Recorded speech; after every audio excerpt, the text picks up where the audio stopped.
Hello, dear students. Today I would like to discuss the poetic devices of the same poem Let Me Not to the Marriage of Two Minds, which I explained you before in my last video on YouTube. In this poem, the poet uses metaphor very beautifully when he compares true love to the pole star and the sun as ever fixed symbols of nature. As tempests cannot shake these two permanent signs of nature, true love also serves as a guide for all true lovers in the stormy sea of life.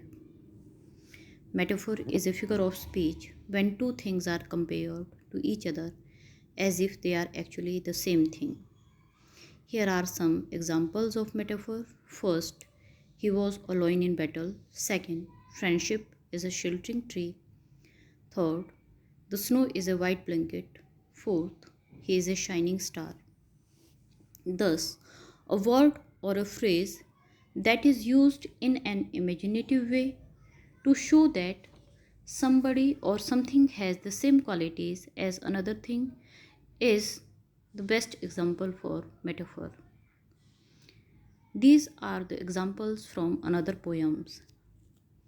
Here, in this poem, the poet uses another poetic device which has been beautifully used in the form of personification.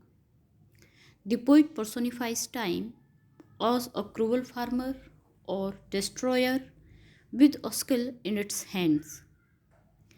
Time destroys everything, but it cannot destroy true and sincere love.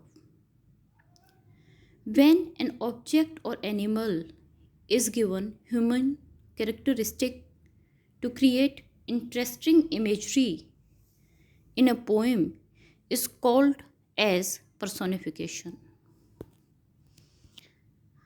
A third poetic device in this poem is its rhyme scheme, which is in bracket AB, AB, CD, CD, EF, EF, GG, respectively.